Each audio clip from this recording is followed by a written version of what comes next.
अब नेक्स्ट देखो हमारे पास क्या एग्जाम्पल था, रीड स्टार ABC, I, अब हम इनकी जो है वैल्यूज़ इनपुट कराते हैं, तब क्या होता है, जब तक कि हर वेरिएबल की वैल्यू ना मिल जाए तब तक वो नेक्स्ट से नेक्स्ट लाइन को रीड करता रहेगा, जब तक कि उसके पास जितने भी वेरिएबल्स हैं उनके पास वैल्यू असाइन ना हो जाए। फॉर एग्ज़ाम्पल जैसे अब मैंने दिया 25, फिर दिया 35, फिर मैंने एंटर प्रेस किया तो भी वो कुछ शो नहीं करेगा, वो कहेगा कि रीड कराओ। अब मैंने फिर एंटर प्रेस किया तो भी वो कुछ शो नहीं करेगा। वो तब तक आगे प्रोग्राम नहीं बढ़ाएगा जब तक कि उसके वेरिएबल्स की वैल्यू असाइन ना हो जाए, सभी वैल्यूज़। ठीक है, तो ये बात भी ध्यान रखना, ऐसे मत करना कि 5 वेरिएबल्स आप रीड करा रहे हो लेकिन आप वैल्यू 2 ले रहे हो और आप चाहते हो कि हमारा आगे का प्रोग्राम उन 2 के अकॉर्डिंग हो जाए, तो ऐसा नहीं होगा।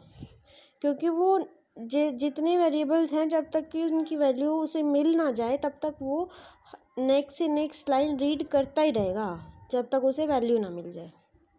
ठीक है, अगर बाय चांस वो अब हमने वैल्यू दे दी 25, ठीक है, अब वो एक बार वो लाइन रीड कर चुका है ना 25, तो वो दोबारा उस लाइन को रीड नहीं करेगा। अब हमने वैल्यू 25 दे दी तो अब हम उसे चेंज नहीं कर सकते, उसी के साथ हमें काम चलाना पड़ेगा।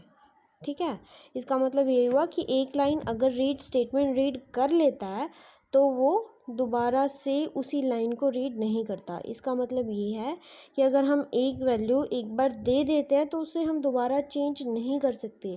बाई चांस क्या होता है, जल्दी जल्दी में हम लिखना तो 2 चाहते हैं लेकिन वो डबल प्रेस हो जाता है और 22 लिखा जाता है, और हम चाहते हैं कि जो लास्ट वाला 2 है हम बैक स्पेस से क्या कर दे, कट कर दे या डिलीट कर दे, लेकिन वो ऐसा होता नहीं है। वो एक बार रीड कर चुका है तो वो दोबारा उस लाइन को रीड नहीं करेगा, तो ध्यान रखने वाली बात है। अगर रीड स्टेटमेंट में हम कुछ वेरिएबल्स रीड करा लेते हैं या लिख देते हैं तो उनके कॉरस्पॉन्डिंग वो एक लाइन रीड करता है, चाहे कुछ हो जाए। जैसे फॉर एग्ज़ाम्पल अब मैंने अलग अलग लाइन में 3 वेरिएबल्स डिक्लेयर किए, read star A, read star I, read star B। यहाँ पर हमारी 3 लाइंस रिक्वायर्ड हैं वैल्यू के लिए, एक तो A के लिए, एक I के लिए और एक B के लिए अलग अलग। फर्स्ट लाइन में A की वैल्यू आएगी, सेकेंड लाइन में B की वैल्यू आएगी, सेकेंड लाइन में I की वैल्यू आएगी और थर्ड लाइन में B की वैल्यू आएगी। अगर हम ये जो भी वेरिएबल्स हैं एक ही लाइन में लिख देते हैं, मीन्स रीड स्टार AIB, तब वो लाइन एक रीड करता, वो तब तक रीड करता रहेगा जब तक कि उस जितने भी वेरिएबल्स हमने लिखे हैं रीड स्टेटमेंट में उनके कॉरस्पॉन्डिंग हमने वैल्यू जब तक असाइन नहीं करी तब तक वो वैल्यू तब तक वो लाइंस रीड करता रहेगा। अब कुछ इंपॉर्टेंट पॉइंट्स या फिर हम बोल सकते हैं रूल्स जब हम डाटा इनपुट करते हैं तो हमें ध्यान में रखने चाहिए। करते हैं डिस्कस इस बारे में भी। रूल्स मैंने यहाँ लिखे हुए हैं आपके लिए। तो फर्स्ट रूल हमारा क्या है कि हमें वैल्यूज़ उसी ऑर्डर में इनपुट करानी है जिस ऑर्डर में हमने उस रीड स्टेटमेंट में लिख रखी है। मीन्स जैसे हमने लिखा रीड स्टार AB, हमने यहाँ ऑर्डर तो दिया पहले A की वैल्यू और फिर बाद में B की वैल्यू। अगर हमने रीड कराया ऐसे पहले B की वैल्यू और फिर A की वैल्यू तो हम ये हमारे अकॉर्डिंग तो ये B की वैल्यू है, लेकिन कंप्यूटर ये वैल्यू A को असाइन कर देगा। तो इससे क्या होगा, आपकी कैलकुलेशंस में थोड़ी सी गड़बड़ हो जाएगी। ठीक है, तो जब हम कोई भी एक पर्टिकुलर वैल्यू टाइप करते हैं या इनपुट देते हैं तो उसमें कोई भी कॉलम मतलब कुछ भी हम स्पेस नहीं देंगे, कोई भी हम ब्लैंक लेफ्ट नहीं करेंगे। मीन्स अब हमने 25 देना और हम चाहते हैं 2 स्पेस दे के 5, ये गलत हो जाएगा। तो ये जो 5 वाली वैल्यू है ना वो b के अंदर चली जाएगी और a वाली वैल्यू 2 के अंदर चली जाएगी।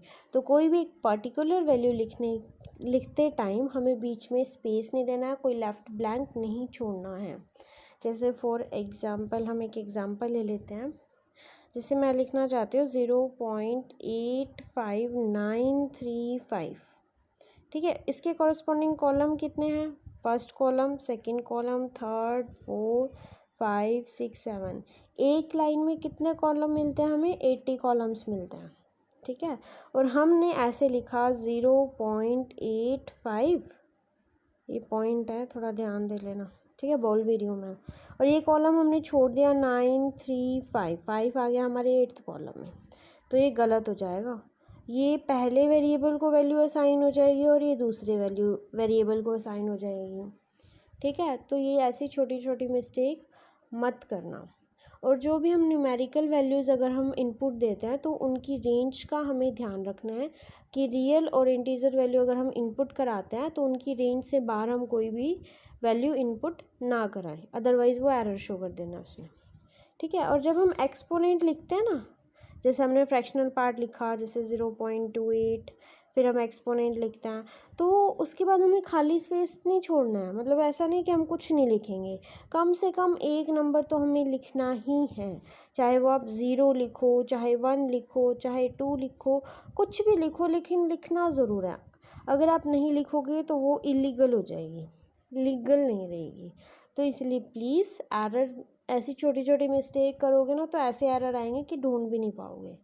ठीक है, अब मैंने एक रूल बताया था ना कि एक वैल्यू को हम एक या एक से ज़्यादा लाइन में स्प्लिट, मतलब 2 लाइन में स्प्लिट ना करें। मतलब एक वैल्यू है, हाफ हम सोचते हैं ऊपर लिख लें और हाफ वैल्यू हम सोचते हैं नीचे लिख लें।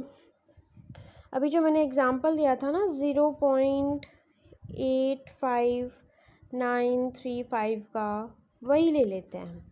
अब फर्स्ट लाइन के लास्ट 3 कॉलम ले लेते हैं, क्योंकि तभी हम नेक्स्ट लाइन पे आए ना। या फिर कोई भी कॉलम ले लो, जैसे हम चाहते हैं कि फर्स्ट लाइन में हमने लिख दिया 0.85, फिर हमने एंटर प्रेस करके लिख दिया 935, तो ये गलत हो जाएगा। ठीक है, क्योंकि ये पहले वेरिएबल में वैल्यू असाइन हो जाएगी और ये दूसरे वेरिएबल में, तो कैलकुलेशंस गलत हो जाएंगी। तो इन छोटी छोटी बातों का हमें ध्यान रखना है। ठीक है,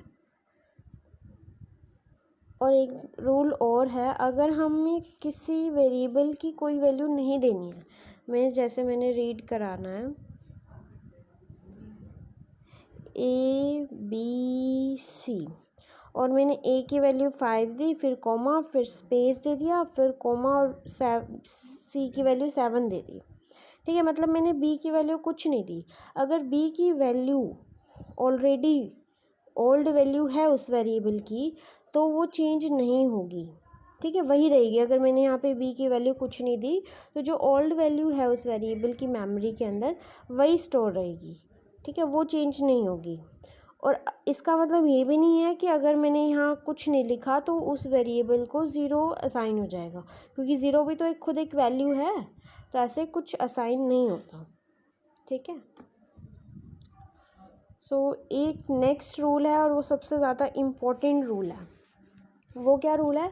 अगर कोई भी हमारे पास इंटीजर है, ठीक है, अब हमने इनपुट करना है, हमारे पास जैसे मान लो इंटीजर है a, मैंने अभी पूरा अच्छे से लिखा नहीं है, a हमारे पास इंटीजर है, हमने इंटीजर डिक्लेयर कर दिया और हम इनपुट ना उसकी जगह उसके कॉरेस्पॉन्डिंग हम रियल वैल्यू दे देते हैं, तो एरर आ जाएगा।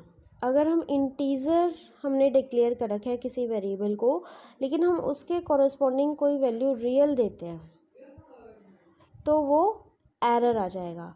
और अगर हमारे पास रियल हमने डिक्लेयर कर रखा है और उसकी जगह हम इंटीजर वैल्यू दे देते हैं, तो वो कन्वर्ट हो जाएगी रियल के अंदर और स्टोर हो जाएगी।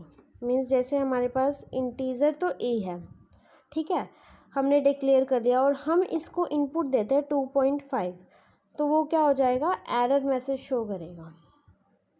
ठीक है, और अगर मैं a को रियल ले लूँ, ठीक है, a को रियल ले लूँ और जब मैं इनपुट कराऊंगी इसकी वैल्यू, तो मैंने दे दिया 2, तो वो 2 ऑटोमेटिकली कन्वर्ट हो जाएगा रियल में, मीन्स 2.0 स्टोर होगा ए के अंदर। तो ये सबसे ज़्यादा मेन रूल है। अगर आपको समझ नहीं आया तो मैं अभी एक प्रोग्राम कराऊंगी कि हमें, अभी मैंने जितने भी रूल्स पढ़े हैं ना उसके सभी रूल्स उस प्रोग्राम में फॉलो होंगे, ठीक है। तो वो देखना पड़ेगा आपको। उस प्रोग्राम को अगर आपने अच्छे से कर लिया ना, मैंने आउटपुट भी दिखा रखी है, मैंने खुद रन कराया है, जो आउटपुट आई है वो मैं आपको दिखाऊंगी कि मेरे रन करने पे क्या आउटपुट शो हुई है, ठीक है। मैंने बिल्कुल as it is same program लिखा है जैसे आपकी बुक में था। तो मुझे स्टार्टिंग में खुद एक बार मैंने पढ़ा तो रियलाइज़ हुआ कि शायद आउटपुट में थोड़ी मिस्टेक है, लेकिन फिर मैंने सोचा मैं खुद रन करा के देखती हूँ। तो मैंने जब रन कराया वो एग्जैक्ट सेम था, ठीक है। तो बुक में कोई भी मिस्टेक नहीं है आउटपुट के अंदर। तो वो किस वजह से होता है वो भी मैं बताऊंगी, ठीक है। अब एक लास्ट रूल है वो पढ़ लेते हैं। लास्ट रूल में क्या है, अब हमारे पास ना जैसे ABCD 4 वेरिएबल्स हैं। चारों वेरिएबल्स में ना हमने सेम वैल्यू असाइन करनी है, मतलब 5 5 5 5, चारों में हमें 5 5 5 असाइन करनी है। और ऐसे ही अगर हमारे पास 5-6 वेरिएबल्स और हों और सब में हमें सेम वैल्यू असाइन करनी हो तो भाई लिखते लिखते तो बहुत वो हो जाएगा, और कहीं ना कहीं तो फिर गड़बड़ हो ही जाती है, 5 प्रेस हो जाता है, फिर वो दोबारा डिलीट होता नहीं है। तो इसके लिए हमें क्या करना है, जैसे जितने भी वेरिएबल्स हैं, यहाँ पे मेरे पास 4 वेरिएबल हैं, तो 4 मल्टीप्लिकेशन ऑपरेटर और क्या वैल्यू असाइन करनी है 5। अगर हम ऐसे लिख देते हैं तो 5 वैल्यू हर वेरिएबल को असाइन हो जाएगी, ठीक है। और अगर हम ऐसा लिखें कि 4 स्टार, ये तो हमने बता दी कितने वेरिएबल्स हैं, और आगे हमने कुछ नहीं लिखा, स्टार के बाद हमारे पास कोई वैल्यू नहीं है, तो कोई भी वैल्यू असाइन नहीं होगी उन वेरिएबल्स को। उनके मेमोरी बॉक्स में वही वैल्यू रहेगी जो पहले थी, कोई चेंज नहीं होगा। अगर कोई वैल्यू नहीं है उनके मेमोरी बॉक्स में तो खाली रहेगा उनका मेमोरी बॉक्स, कोई और वैल्यू असाइन नहीं होगी, मीन्स 0 भी असाइन नहीं होगा। अब एक प्रोग्राम पढ़ लेता है छोटा सा, जो इन रूल्स, जो भी हमने 7 रूल्स पढ़े हैं उन्हीं के ऊपर बेस्ड है। तो ये देखो प्रोग्राम यही है। अब एक्सक्लेमेशन मार्क के बाद मैंने लिख दिया comment, program illustrates how to input data. अब इस प्रोग्राम का नेम ही मैंने इनपुट रख दिया, आपको जो अच्छा लगे वो लिख देना नेम, लेकिन मैंने आपको पहले ही रिकमेंड किया था कि प्रोग्राम का नेम आप वही लिखो जो प्रोग्राम से थोड़ा बहुत मैच करता हो। अब हम इनपुट कैसे दे रहे हैं वो पढ़ रहे हैं, तो इसीलिए मैंने प्रोग्राम का नेम इनपुट ही रख दिया। इम्प्लिसिट नन जो हम यूज़ करते हैं। अब हमने वेरिएबल्स लिए, IJ तो इंटीजर ले लिए, ABCD वेरिएबल्स ले लिए रियल। अब प्रिंट में मैंने बोला, अब जब हमने ये प्रोग्राम कर रहे हैं तो वो कर रहे हैं कि हम डाटा कैसे इनपुट करते हैं, तो हमें खुद पता होना चाहिए ना कि हम डाटा क्या इनपुट करवाने वाले हैं। तो इसीलिए मैंने प्रिंट स्टेटमेंट में लिख दिया कि हमें ये डाटा डालना है, टाइप यही करना है, corresponding to ABC and IJ 5 है। शायद यहाँ पे मिस्टेक हो गई है, रीड तो मैं 5 वैल्यूज़ करा रही हूँ, लेकिन यहाँ पे मैंने टाइप 4 वैल्यूज़ करी हैं। तो यहाँ पर बीच में आप लिख लेना 53.25, ऐसे कोई भी वैल्यू लिख लेना। आप देख लेना एक बार आपकी बुक में, शायद 52.25 हो या 53.25 हो, आउटपुट में देख लेंगे, जो वैल्यू आएगी वहाँ से देख लेंगे, ठीक है। तो ए के कॉरस्पॉन्डिंग मैंने जो वैल्यू रीड कराई है वो है 5.84874E-3, मतलब 10⁻⁻3। ऐसे ही बी के कॉरस्पॉन्डिंग ये, सी के कॉरस्पॉन्डिंग आई और जे के कॉरस्पॉन्डिंग, ठीक है। अब फिर मैंने यही वैल्यूज़ दोबारा प्रिंट करा ली। अब यहाँ पे मैंने echo check of input use नहीं किया है, यहाँ पे मैंने ये देखने के लिए चीज़ यूज़ किया है कि जो मैं वैल्यूज़ दे रही हूँ, इंटीजर का तो मुझे पक्का पता है 342 दिया है तो वो 342 ही लेगा, लेकिन रियल में राउंडिंग ऑफ होता है डिजिट्स का, तब प्रॉब्लम होती है। अब मैंने यहाँ पे वैल्यू तो यही दी, अब जो कंपाइलर है वो यही एग्जैक्ट वैल्यू लेता है या और कोई वैल्यू लेता है, वो देखने के लिए मैंने यहाँ पर दोबारा वैल्यूज़ प्रिंट करा ली। ऐसे यहाँ पे पहली लाइन में मैंने A, B और C की वैल्यू प्रिंट कराई है, सेकेंड लाइन में मैंने आई और जे की वैल्यू प्रिंट कराई। अब जो थर्ड मैंने प्रिंट स्टेटमेंट लिखा है उसमें मैंने एक रूल और बताया था कि मैं एक अगर वेरिएबल में स्पेस डाल दूँ, कोई वैल्यू ना डालूँ उसके कॉरस्पॉन्डिंग। देखो पहले में मैं 2.5 दूंगी, फिर बीच में स्पेस दिया हुआ है और फिर 9.8 वैल्यू दी है। वो आगे रीड में पता चलेगा किन किन के कॉरस्पॉन्डिंग ये वैल्यू दी है मैंने। तो वो देखो क्या है, ए बी सी के कॉरस्पॉन्डिंग, मतलब ए में वैल्यू जाएगी जो भी मैंने पीछे बताया, बी में कुछ नहीं जाएगा क्योंकि मैंने कुछ दी ही नहीं वैल्यू। ए में मैंने वैल्यू दी है 2.5, बी में कुछ वैल्यू नहीं दी, सी में मैंने वैल्यू दी है 9.8। तो फिर मैंने दोबारा वही प्रिंट करा ली ए बी और सी कि मैंने कुछ वैल्यू नहीं दी बी को, तो बी में क्या वैल्यू रहेगी हमारे अकॉर्डिंग, तो कहता है कि वो जो वैल्यू थी पहले वही रहेगी। ठीक है, तो अब हम आउटपुट में देखेंगे कि क्या आएगा। अब मैंने क्या किया, 4 वेरिएबल्स थे, ये वैल्यू दे दी 4 स्टार 5.5। इसका मतलब क्या हुआ कि चारों वेरिएबल्स के अंदर 5.5 असाइन होना चाहिए। तो फिर मैंने वही वैल्यूज़ दोबारा प्रिंट करा ली, पता चल जाएगा कि वही वैल्यूज़ आई हैं कि नहीं आई हैं।